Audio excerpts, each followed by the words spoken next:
just the remoteness of it. There was one section in particular where I was sort of between popular trails, and it was one of these bits where there was no path visible. And I remember being on the side of the fell and just looking out down into this valley where there was a huge forest and these mountains with a little dusting of snow in the distance.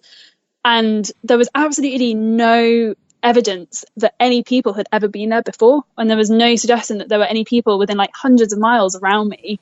And it was just me and like a herd of reindeer on the hillside behind me. And that is like one of the best feelings that I think I've ever had, just looking at me like, whoa, this is just me. I am so tiny in this landscape. Hello and welcome back. I'm Paul Schmid, the host of The Pursuit Zone, a podcast that interviews explorers from around the globe to bring you their exciting stories. These are people that dream big, break out of their comfort zones, and take on ambitious pursuits. This is episode 186 with Anna Blackwell. Let's get into the show and let me introduce my guest. She's trekked across the wilderness of Arctic Sweden, walked 1,600 kilometers along ancient pilgrimage routes in France and Spain, summited Mount Toubkal, the highest peak in North Africa, paddled a tandem kayak 4,000 kilometers from London to the Black Sea coast in Romania, and most recently completed an adventure she calls the Green Ribbon, a 1,000-kilometer solo trek along the length of the mountains between Norway and Sweden. You can learn more at her website, annablackwell.co.uk. Anna Blackwell, welcome to the Pursuit Zone. Thank you. Good to be here. What was it that got you started doing adventures? Do you know, it's a funny story. My first sort of experiences with adventure was when I was a teenager. I think I was about 15 or 16, and I spent 3 days hiking and camping with a group as part of the Duke of Edinburgh Award, which is a kind of adventure award that we have in the UK. And I got to the end of those 3 days and I swore that I would never go trekking or hiking and camping again because I had absolutely hated it. And I was convinced that kind of adventure in the outdoors world was just not for me. Fast forward a couple of years, when I was 18, I travelled to Central America, and part of what I was doing there was trekking for about 3 weeks in Costa Rica, and it completely changed my perception of it. It was definitely the toughest thing that I'd ever done. We were, covering quite big distances each day, carrying a heavier rucksack than I'd ever had to carry. There was quite an interesting group dynamic, but I got to the end and realised that it had been the most rewarding thing I had ever done, and I was absolutely hooked. What do you think changed in that time? I think I probably matured a little bit and found my way to adventure as well, found my way to the outdoors, whereas before it had been something that my parents had told me I should be doing. I should be going out and doing these walks, and I should be doing the Duke of Edinburgh Award. What do you consider to be your first big adventure? I think my first big adventure was probably the trek in Costa Rica. That was the first time I had travelled abroad really by myself like that and done something so challenging and so epic. Really, it was epic. Before we get into all of these adventures, I want to learn a tiny bit about your background. Where did you grow up? I grew up in Oxford, which is a really beautiful city. Not much of an adventure scene there though. I then moved to the southwest of England to go to university, where I studied psychology before moving back to Oxford to work at a law firm. And I'm now living even further in the southwest of England in a gorgeous little seaside town called Falmouth. And I'm doing a master's now, but I have been working as a full-time adventurer for the last 18 months or so. Going through your website, it looks like sometime after the Costa Rica trip, you went out and you did the Camino de Santiago. Is that true? I did, yes. I think it was 2015. I did the Camino Frances, which is the most popular Camino route, about 800 kilometers across northern Spain. And what was it that attracted you to that adventure? Do you know what? I had actually watched a film about it with my dad, and I'd done quite a lot of walking with my dad for a few years at that point. And we watched this film and decided that we would walk the Camino together. Only my dad works a lot and he couldn't take 5 weeks off work, and I'm very impatient. So I went and did it without him. I went off by myself and did it. I'm not sure he's actually forgiven me for that yet. What was the film? It's called The Way. It's a great film. I recommend it. Good soundtrack as well. Sure, with Martin Sheen, I think, right? Yeah, exactly. That's the one. Yeah, I've seen it. That is a really great one. Okay, so then 2016, you do the Kungsleden. Is that correct? Yes, I did. The year between doing the Camino and the Kungsleden, I actually went and did another really big walk. I quite like challenging myself, and after walking the Camino, I realised that it hadn't been a big enough challenge for me. So I thought the sensible thing to do would be to double the distance. So 2015, I think it was. I kind of lose track. Yeah, 2015, I went and walked 1,600 kilometers, 1,000 miles across France and Spain, which was part of the Camino still, which was fantastic, but not a big enough challenge still. So I decided to do the Kungsleden. It's about 480 kilometers, I think, up in Arctic, northern Sweden, and you're sort of out in a much wilder, more remote part of the world, part of Europe, trekking and wild camping every night. So I no longer had a hot shower every day and things like that. Isn't still 1,000 miles a pretty big challenge, or you were just looking to have something more of a wilderness experience? Yeah, so the Kungsleden was, as I said, I think it's about 400 and something kilometers, but it posed a different sort of challenge. For the 1,000 miles in France and Spain, it's a really big mental challenge in terms of the monotony. You pass through a lot of towns and cities, and outskirts of cities are really not that fun to be walking through. Whereas on the Kungsleden, the challenges were having to carry a much heavier rucksack. I think for that I was carrying about 18 kilos, and having to motivate yourself through sections which are physically challenging and you're alone as well. That was the kind of bigger challenges there. And having to set up a tent and cook your dinner on a little camping stove at the end of the day when you're tired and cold and wet and things like that. Did you put a lot of time preparing yourself for that, the Kungsleden trip? I did, yeah. I spent a good couple of months doing quite a lot of physical training for it and making sure that I had really good kit and really familiarising myself with my kit as well, because I couldn't get away with something not being quite right, because you're very far from anything. Although that said, I think it was probably 5 or 6 days into doing the Kungsleden, my tent collapsed during quite a big storm in the night, and all of the poles were completely bent out of shape. And after that, whenever there was just a slight breath of wind, my tent would fall down. So I had to source a new tent while I was up in the Arctic, which all worked out. I got a much, much better tent, which is the one that I still use now on my sort of slightly tougher expeditions like that. But that was not an ideal way to start a 5-week trip. Yes, I saw that posting on your blog. That was pretty funny. I won't mention the brand name of the tent that failed, but yeah, you got quite a nice upgrade to a Hilleberg. I did. I have a very, very nice Hilleberg, and it's indestructible, I swear. It's been through a lot, particularly on this recent trip, and I just trust it, whatever the conditions. It's my little safe paradise now. Well, what was your biggest takeaway from that adventure? Probably that I'm much tougher and much more resilient than I thought, and better at dealing with things by myself as well. I feel like that was more than one takeaway there, but I guess my mental strength was much, much higher than I thought it was. Okay, so 2017 now. This is when you're at a full-time job and you're trying to still combine your adventures with having a full-time job. What were you doing for a full-time job? I was working at a law firm doing various things, from being a PA to practice management and business development, but ultimately inside 9 to 5. Did you enjoy it in any way? I definitely enjoyed aspects of it. I liked working with other people. I had a fantastic boss who I'm still friends with now, and she recognised that I'm quite an independent person, so I had a lot of independence and autonomy in what I was doing, which suited me very well. Yeah, I think that's the case for jobs with a lot of people. It's like, if I could just go hang out there with the people, it'd be great. But it's the job part that's not always the fun part. Yeah. Even so, even that you're at this job, you managed to do quite a lot of things going on. Let's see here. What do I have in my notes? Winter mountaineering course. How did you get into doing that?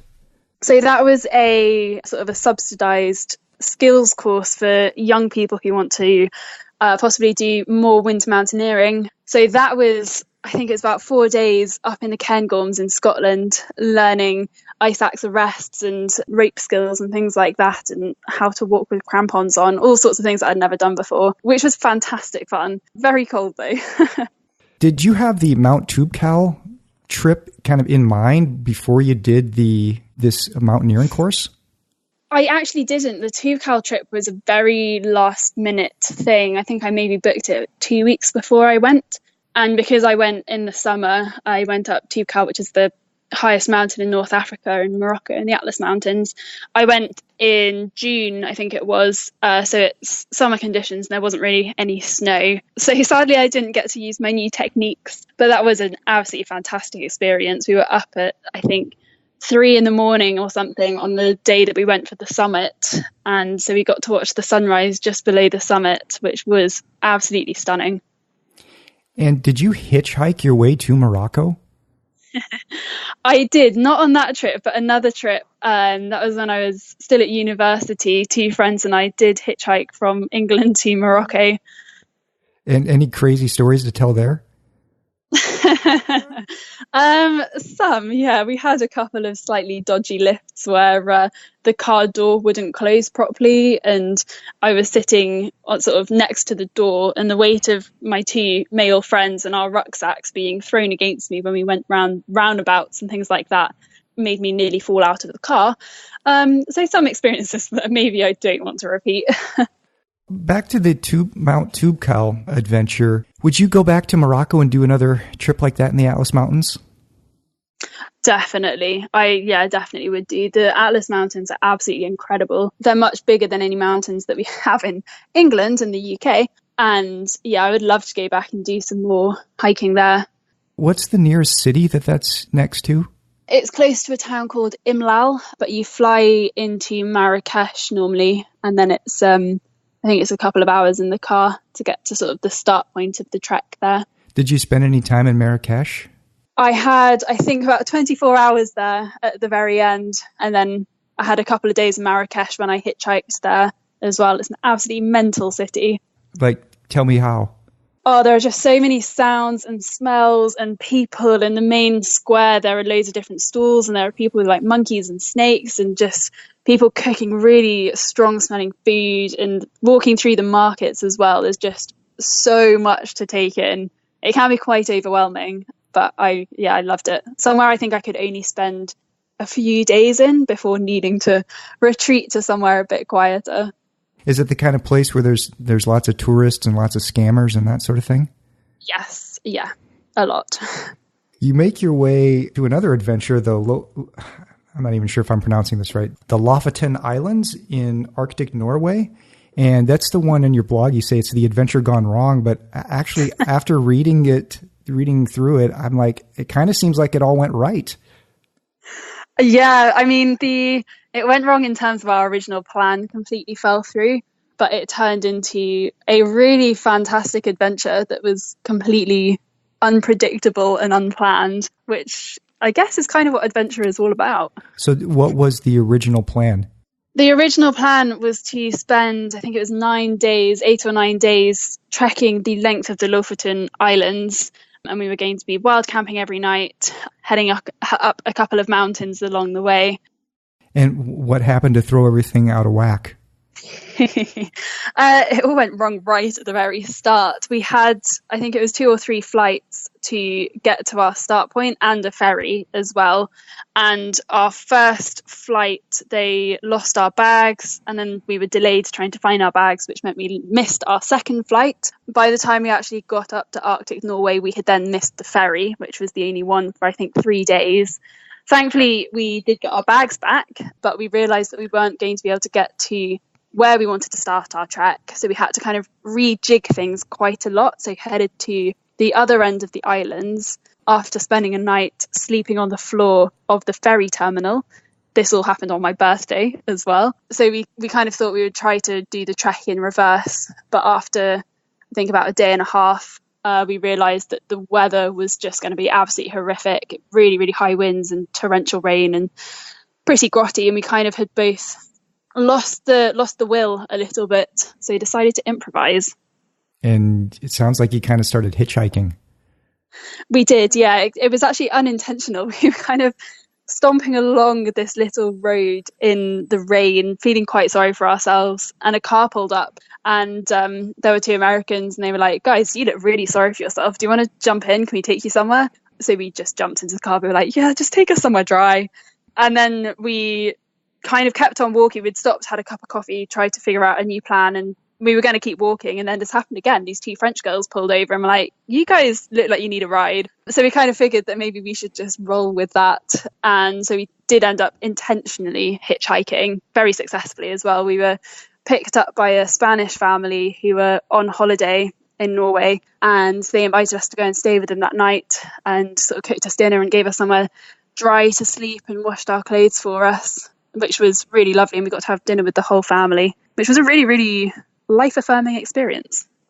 Now we're into 2018, where with you and your friend Kate, you take on this rather large adventure you called kayaking the continent, where you two are in a tandem kayak and you go from the UK across the English Channel and then all the way to the Black Sea coast in Romania. How did the idea for this adventure come about? I've got to give the credit for the idea to Kate, because it was actually her idea. When she was on her gap year, she sort of was looking through these maps of Europe and realised that you could possibly connect the whole of Europe using just rivers and canals, different waterways. And she sat on this idea for about a year, I think, and then posted an advert on a website called Explorers Connect, which is essentially an expedition teammate finding platform. And this was when I was still working at the law firm. And one evening I was just kind of bored and went on this website more to see what other people were up to rather than trying to actively find a trip. And I saw Kate's advert. She was looking for another female to do this trip with. She hadn't put very much info up. It was just sort of kayaking across Europe, and she wanted to raise money for a charity. But for some reason, I was really, really interested in it. So without really thinking, I emailed her and said, I can see this advert's been up for 3 months, but on the off chance you haven't found anyone and you still want to do the trip, should I tell you a bit more about myself? And she replied immediately, and she has had over 80 women from around the world respond to the advert. And from that, she had narrowed it down to 2 women, and she had told them that she would let them know within the next 24 hours which one was going to do the trip with her. But despite that, she said if I could send her a bit about myself that evening, she would consider me. So very quickly, I kind of was like, oh my God, okay, well, this is my adventure experience. This is my kayaking experience. I live in Oxford. I think I was 24 at the time. Let me know what you think. She replied, this is all the same evening. And it turned out we had actually attended the same high school, and she had been 5 years below me at school. And she lived about 2 miles away from me at the time. So we kind of took that as a good sign. And the following evening, we had a chat on the phone for the first time and just absolutely hit it off. And we didn't look back. By the end of that phone call, we were fully committed to kayaking across Europe together. And we're like sisters now. We do kind of refer to each other as sister, which is really nice. We didn't have a single argument on the whole trip. We still haven't had an argument, in fact. What's it like to kayak across the English Channel? People always assume that this was the hardest bit of the trip, or the sort of the biggest single challenge, but it really wasn't. Before we did the channel, so we started in London and paddled down the Thames to the coast and had, I think, maybe 5 or 6 days kayaking around the coast. And during that time, we had really strong winds, we'd had bad weather, poor visibility, snow warnings. It had been really full on, just the 2 of us in our kayak, who was called Benji the kayak.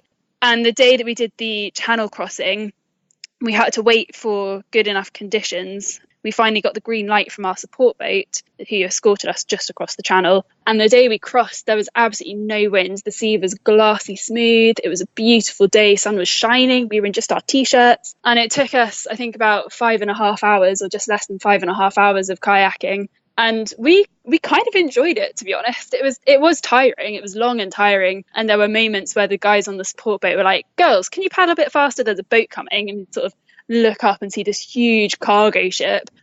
Other than that, it was good. The most difficult bit was not being able to eat very easily. I like my snacks, and I kind of had to keep on paddling. So I had to forego my snacks. How long did that whole adventure take? The whole kayaking adventure, Yes. it was 5 months. Wow. So did you quit your job? I did, yeah. I left a couple of months before we started the kayaking trip because we ramped up the training and the preparations for it and trying to get sponsorship and publicity. So it became a full-time job in itself. What did your boss say when you put in your resignation? She was actually disappointed to see me go, but she was not remotely surprised that I was going to go and do a big adventure. And actually, the law firm I worked for, was one of our sponsors, so she was incredibly supportive. By the way, I checked out, you guys were doing some fundraising for this adventure for pancreatic cancer. And I was going to ask if the fundraising was still open, but it looks like it's closed now. But gosh, congratulations, guys! I mean, you raised over 50,000 pounds. Yeah, we raised a lot more than we thought we would. When we originally started talking about doing the fundraising with the charity, we decided that £5,000 would be a realistic target. And I think our total, including gift aid, was about £58,000 in the end, which we're still completely blown away by. You get home after the end of the kayaking adventure. Do you start to get a little bit of the post-adventure depression going on, and how does this next adventure of the Green Ribbon come about? So I definitely had post-expedition blues, post-adventure blues. They took maybe a month to actually kick in though, because when I came back, I was very busy straight away, doing quite a lot of public speaking and writing about the kayaking expedition, which kind of helped to stave off the depression a little bit. But I then was focusing on doing a lot of writing and speaking and trying to work out what my next steps would be. In, where was it? April, I think it was March, April time, I actually went to Africa for a month, travelled out to South Africa, Botswana and Mozambique to do some photography work with a friend. And it was only when I came back from that I really started to think about what my next big adventure, sort of physical adventure, would be. And I knew that I wanted to do another solo trip. I loved kayaking with Kate, but I find solo expeditions probably more rewarding. And I knew I wanted to go back to trekking as well. The slow travel, the freedom of being on foot and being able to literally just detour wherever you want. And I wanted to return to Scandinavia. I realised I'm half Swedish, so I'm very biased, but I think Scandinavia, Sweden is the best place in the world. And I was talking to someone that I follow on Instagram, and he had actually just been skiing the same route that I ended up trekking. It's a recognised challenge in Sweden, the Gröna Bandit or the Vita Bandit, so green ribbon or white ribbon, depending on whether you do it in the summer or the winter. And he told me a little bit about it, and it just sounded absolutely perfect for what I wanted to do. Before we go forward with the Green Ribbon, tell me a little bit about this photography work that you were doing in Africa. What was that about? So a friend and I were doing photography for luxury safari lodges. So it was an adventure, but a very luxurious adventure. And we were driving between them. So we did, I think, about 4,000 kilometer road trip, mainly around Botswana, doing photography for these lodges and going on game drives. We had a helicopter safari, horse riding safari, kayaking trips, things like that, perks of being a photographer. And then headed to Mozambique, where my friend runs a marine conservation charity, and spent 10 days on the beach in Mozambique learning to dive. It was fantastic. Yes, nice. And you got paid a little bit on top of that? Yeah, the lodges. Nice gig. Yeah. Back to the Green Ribbon. Just help me understand this then. The Green Ribbon is already sort of an established route. It's if I understand it, it's linking existing trails like the Kungsleden with other trails to make this path that you walk along? There's a start point and an end point. And then between those 2 points, you have to go either through or to the west of, I think it's 5 checkpoints. And between those, you completely choose your own route. So there's a lot of options, a lot of variety that people do. It just has to be human powered and self-supported as well. So you can't have someone meeting you along the way to cook your food and things like that. You have to, do it all yourself. And how long did it take you to plan? So I think I started planning it properly in May. So I had about 3 months to get everything ready.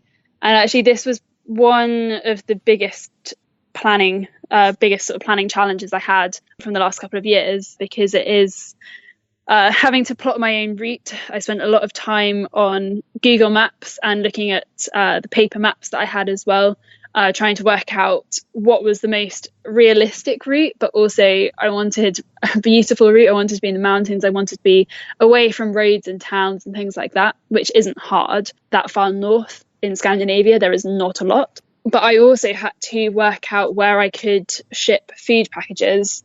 So I had pre-packed food packages, resupply packages, and I had to ship them along my route to pick up as I was trekking. So having to work out where I could send those and then how long I would have between them to make sure I had enough food in them to cover me to the next resupply. There was a lot of logistics. Their postal system then, you just send them to a post office and they'll hold them for you? Yeah, so either they would go to a post office or a mountain station or a supermarket, things like that. They've got a really great system. So you can sort of post things all the way up north, and you book a local postman to take them to the exact mountain station and things like that. So it all worked out brilliantly. So you're in Sweden the whole time, or are you hopping across to Norway as you walk your way down? So I started technically in Finland, and then I spent the first 8 days, I think it was, in Norway. And then the rest of it, I was following the Swedish-Norwegian border, the sort of mountains that go along the length of the border. So I was generally very close to Norway and could literally hop over, just sort of hop off the path for a couple of meters and would end up in Norway occasionally. So what kind of elevations are you hiking in? Generally around, well, it kind of depended, around 800 to 1,000 meters. Just over 1,000 meters, I think, was the highest bit that I was up to.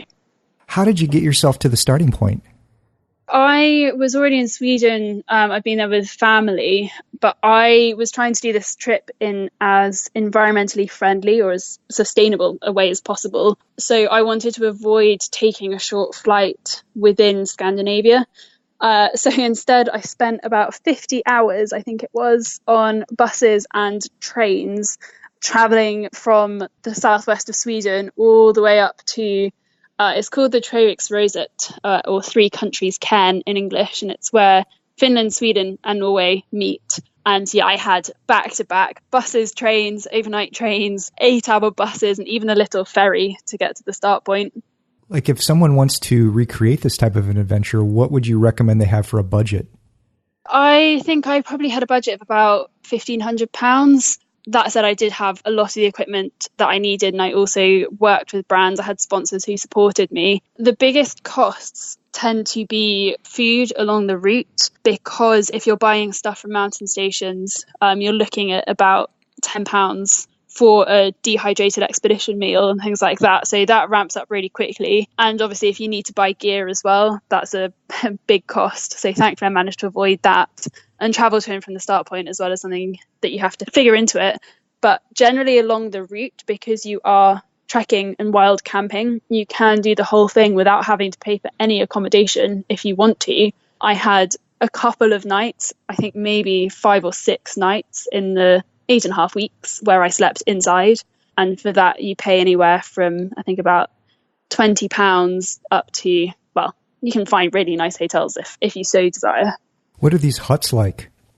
Oh, I love the huts. So there's quite a variety. Some of them are very basic wind shelters, sort of 4 walls and a door, nice and stable though, with a wood-burning stove in them for emergency use. Some of them you can sleep in as well. They've got a kind of very basic wooden platform that you can get your roll mat out onto if the weather is really bad, and I did have to do that a couple of times. But then you've got really nice ones, particularly along the Kungsleden and the Padjelanteleden, both in Arctic northern Sweden, where they are manned. So you have staff there as well to welcome you, and they have a really big kitchen area and sort of dormitories, and they provide bedding, and they're always warm and cozy and lots of really interesting people. But generally no electricity, no running water. You have to go to the river and sort of everyone chips in, filling in the bucket and chopping wood.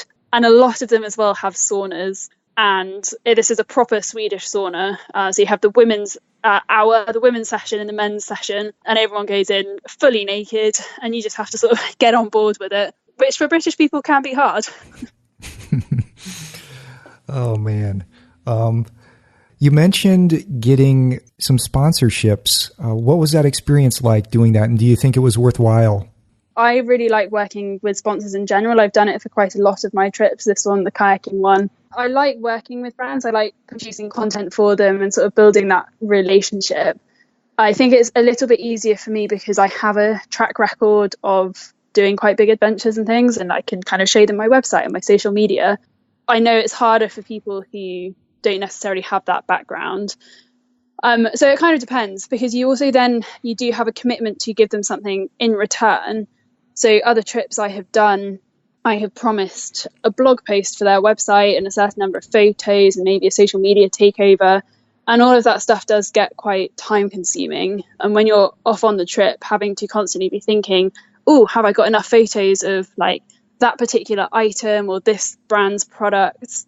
Sometimes you really don't want to have to be doing that. And also you have to think about whether you will have the capacity when you get back to deliver on what you've said. So by the end, within a couple of months of coming back from the kayaking trip, I think I'd maybe written about 12 different blog posts and articles for different sponsors and websites and things like that. And it was kind of starting to get a little bit boring writing about the same trip that many times. Cut and paste. They all want something different but the same. They all want the highs and the lows, but it has to be exclusive for them. Yeah, it can be challenging. We talked about the food part, and you got that set up and planned all your resupplies. What do you do for water? Water is actually a really easy one to be thinking about in Scandinavia, that far north particularly. There are loads of rivers, streams, lakes constantly. And because you're so far away from anything, you can literally just fill up your water bottle and drink without having to treat it, without having to clean it at all. So I never had to worry about water. I never had to carry more than a sort of 750 ml water bottle with me. I did have a filter bottle, a pure hydration water filter bottle with me, just in case there was ever water that I was in doubt of, but I actually didn't use it, so I carried it for the whole thing and it just stayed in the bottom of my rucksack. Interesting. No filtering of the water. Okay. That's hard to believe, because you're so used to reading blogs and watching YouTube videos, and people are always using water filters. Yeah, I think it's quite unusual to be able to do that, particularly in Europe, which is a very densely populated part of the world. It's quite unusual to be able to do that. I would not do it in most parts of the UK, possibly in bits of Scotland. I've drunk water from sort of rivers in Scotland, but nowhere else. And for the kayaking trip, we filtered all of our water. So we were sponsored by a great company called Pure Hydration. So we could sort of be kayaking along and just dip our water bottle into the river, screw the filter lid back on and drink from it, which always led to horrified looks from anyone on the side of the river who thought we were trying to kill ourselves. If in doubt, just run it through a filter. Yes. What is out there in terms of communication ability? Are you able to pick up cell phone signals at all? Yeah, on and off. I would have 4G, but I actually tended to put my phone on airplane mode and kind of just switch off all notifications and ignore the outside world. It's quite a nice, a rare opportunity to be somewhere where you don't have social media constantly, you don't have the wider media, you don't have people pestering you the whole time. And because I was doing this trip by myself and I was somewhere so remote, I wanted to really embrace that. I mean, if you do like to get your social media in your tent, there was nearly always that option. But I also had with me a GPS, a Garmin InReach, which has a two-way messaging system with it. So I could, if I needed to, send a quick message to like my parents, for example, if I didn't have phone signal but needed to communicate with them, or they could message me. Thankfully, they didn't really, and I never really had to message them as well, but I did have that option.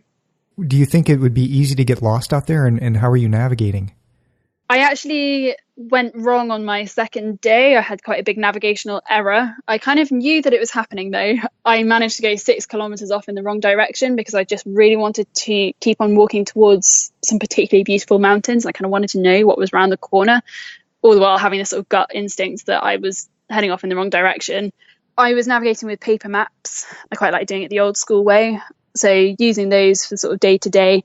And then I had my Garmin GPS as well as backup in case I was ever really in doubt. On the whole, though, if you're following trails like the Kungsleden, Padjelandeleden, there's a trail through Jämtland as well. If you're going on any of those, they are incredibly well trodden and well marked as well. So there's sort of splashes of red paint on rocks and trees and a clear path to follow. In between those, I was going through some much more remote areas, and there were some sections where there wasn't even a trail marked on the map, and there was no visible trail ahead of me as well, which, made it more exciting. And actually, that was quite it was an exciting prospect for me. It was a new challenge because I hadn't really had to navigate where there was no clues of where I should be going in terms of a trail. So you've got your Hilleberg with you. What kind of a rucksack do you have? I had an Osprey rucksack. They were one of my sponsors. So a nice and big, I think it was about 85 litre Osprey. And how much does it weigh fully packed up? When I started in the first 8 days, it was about 28 kilos because I had to carry the most food for that section. I actually had 10 days worth of food for that, but I had to get off the trail early for various reasons. So I had, 28 kilos was the heaviest, but generally it was around 22 to 25, depending on how much food I needed to carry. How did that feel on your back? That's a lot of weight. Yeah, it was actually completely fine. It was tiring for the first week or so as my body adjusted because I hadn't done as much physical training for this trek as I would normally do. Because I knew that it was so long, I knew that my body would kind of figure out what was going on and adjust. And it did. By the end, I barely noticed. And I remember I ended up walking for a couple of days with this Norwegian guy who was really tall and really fit and strong. And I was there desperately trying to keep up with him. I'm tall and fit and strong as well, but he took it to a whole new level. And after walking with him for a couple of days and me managing to keep up, I was very proud of myself. We weighed our bags, and it turned out that I was carrying about 3 kilos more than him and holding my own, which was felt good. But the bag was really, really comfy and had no issues with it at all, which was great. And what do you have for your sleep system? I have a very lightweight Sea to Summit inflatable mat, which I just find to be the comfiest mat I've ever used. And I've got through quite a few trying to find one that works. And then a good down sleeping bag as well. I think the comfort rating on that was about -12. I get cold, so I know that I need something nice and cozy. And I did have a little memory foam pillow to start with, which sounds incredibly extravagant, but it packs down to the same sort of size as some of the really small inflatable pillows that you get, and was just much comfier. I said goodbye to it. I think maybe halfway through, I decided to just use my clothes rammed into a dry bag. What temperatures were you seeing out there, highs and lows, throughout the journey? When I started, it was ridiculously hot for how far north I was. So it was kind of low to mid 20s during the day, which is just not how it should be. And it was not fun. And I was sort of getting woken up by about 5 or 6 in the morning because the sun would hit my tent and it would turn into a little sauna. And obviously I'm there with a big down sleeping bag, sweltering, with lots of mosquitoes outside as well. By the end, though, those temperatures had dropped to what you would expect. So kind of September time, it was well below freezing at night. There were some mornings where I did wake up quite cold, even in my -12 sleeping bag. And during the day, it was kind of around 5, maybe 10 degrees. I'm curious, do you use sunscreen when you're out there? I did in that first week, yes. It was really hot and I actually got sunburn on my second day and decided that it was definitely worth wearing factor 50 because there was quite a lot of snow as well during that section. So then you can obviously get the reflection.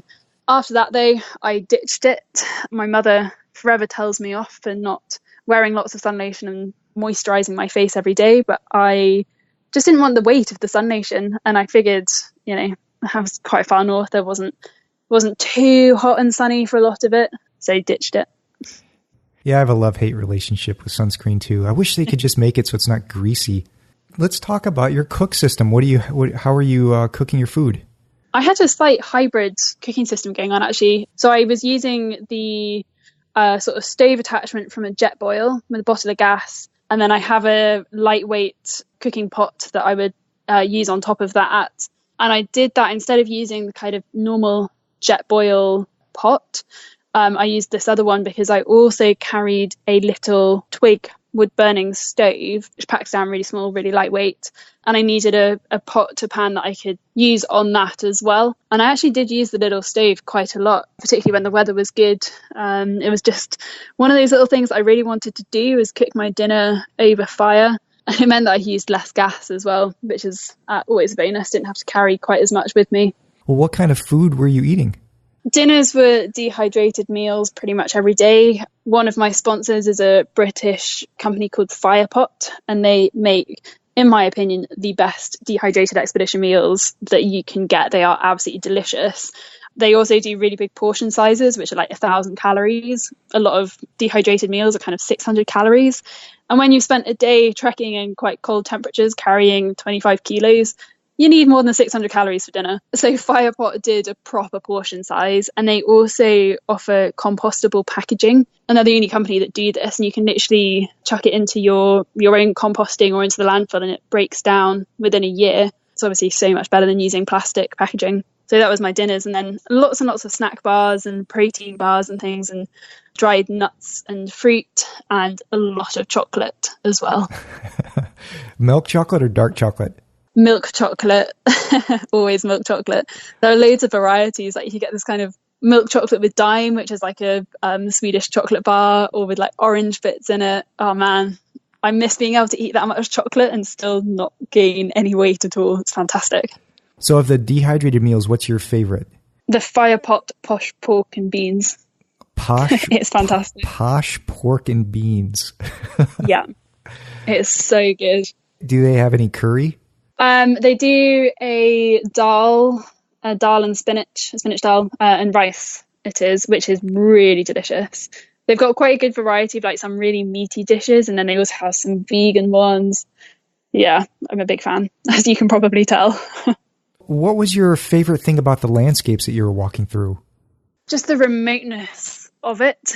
There was one section in particular where I was sort of between popular trails, and it was one of these bits where there was no path visible. And I remember being on the side of the fell and just looking out down into this valley where there was a huge forest and these mountains with a little dusting of snow in the distance.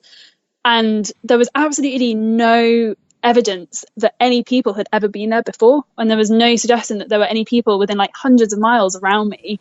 And it was just me and like a herd of reindeer on the hillside behind me. And that is like one of the best feelings that I think I've ever had, just looking at me like, whoa, this is just me. I am so tiny in this landscape. That's probably my like landscape highlight, was that sort of moment. I was watching some of your videos that you made of this, and there was one where you mentioned helicopter noise. What part of the trail was that a problem at? Yeah, that was on the Padjelanta Leden, so this is in Arctic Sweden. That was a real nightmare. Along this trail, there were probably 4 to 6 helicopters going over a day. In the middle of the trail, there are literally like 2 helipads that essentially offer like a bus service. So people can queue up and wait for the next helicopter and then hop on. And that really, I started to get really fed up with that, because one of the reasons I go to these places, and so many people go to these places, is to experience the peace and the solitude and the sort of the very natural environment that hasn't been completely ruined by humans yet. And so to have helicopters going over constantly is just completely defeats the point of it. And it's a national park as well. Yeah, God, it's getting very frustrated.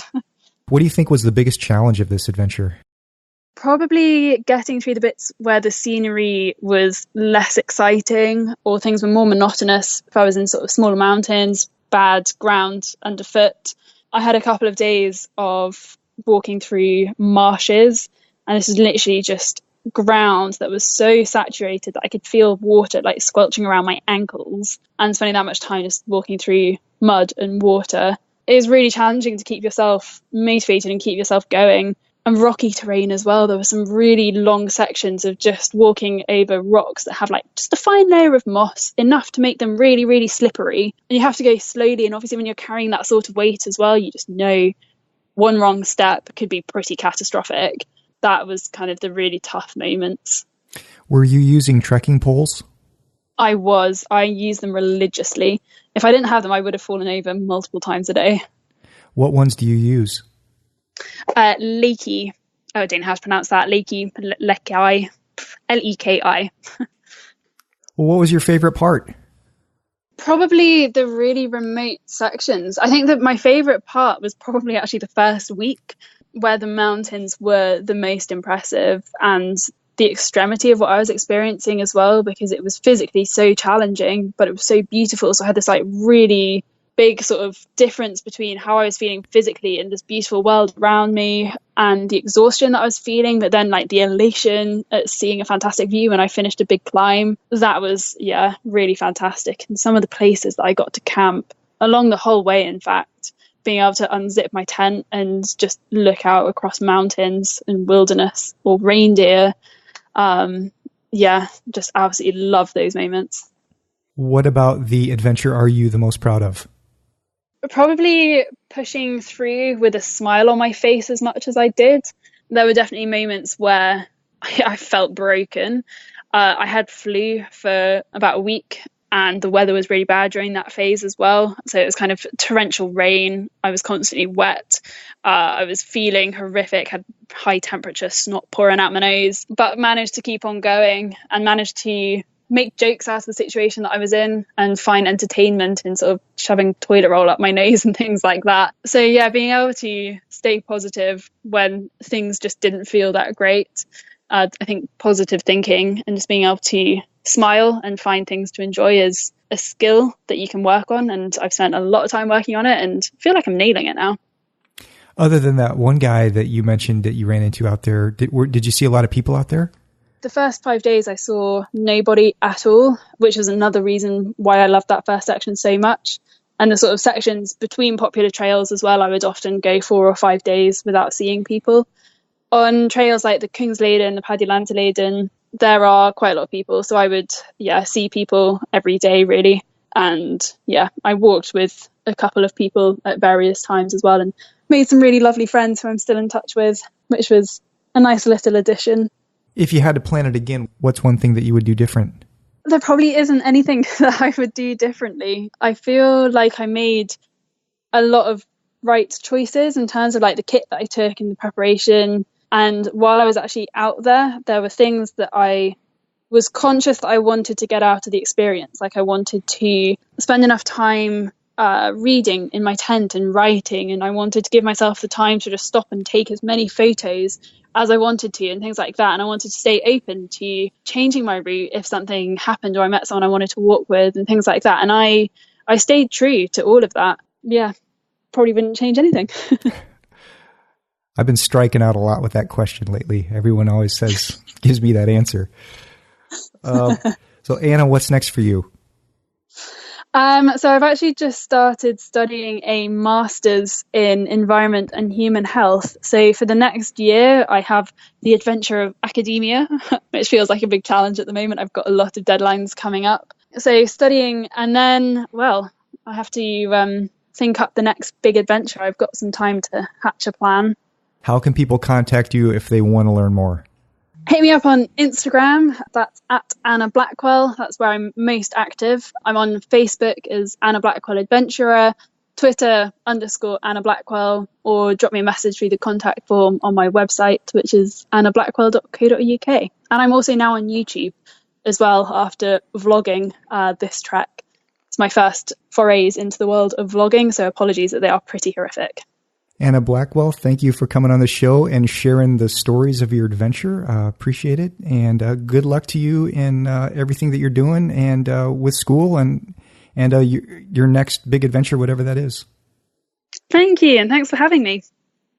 Thanks once again for listening. You can find this episode online at thepursuitzone.com/TPZ186. That's TPZ186. The best way to support the podcast is to subscribe and share this episode with your friends. You can find subscription links over at thepursuitzone.com. If you're listening on YouTube, please give this a thumbs up. You can also like and follow on Facebook. The tag is at The Pursuit Zone. If you want to get in touch, you can write me at paul@thepursuitzone.com, or you can leave me a voice message at speakpipe.com/thepursuitzone. This episode was recorded on October 25th, 2019. For the show notes and more great adventure travel podcasts, visit thepursuitzone.com.